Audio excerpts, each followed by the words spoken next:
ও বৌদি, একটা কথা ছিল কমু, কিছু মনে করবা না তো আবার? হ্যাঁ বলো না, মনে করবো কেন, কিছু বলো তুমি।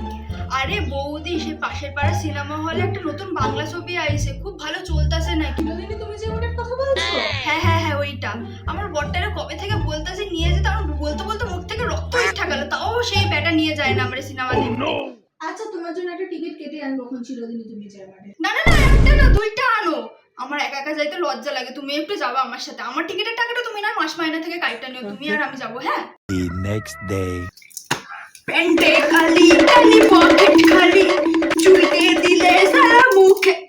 ও বৌদি, টিকিট আনছো তো? আরে হ্যাঁ গো, তোমার জন্য টিকিট কাটতে গেছিলাম কালকে, বললো সব হাউসফুল হয়ে গেছে, তাই তোমার জন্য একটাও টিকিট পাইনি আমি। ও মা, তো কি হয়েছে? তো দুটো হাউসফুলই নয়, আমি যাবো না তো বলে তুমি টিকিটটা কাইটা আনলে না? হাউসফুলের টিকিট কি করে আনবো? তোমাকে কি করে বোঝাই এখন, বলো তো হাউসফুল কাকে বলে?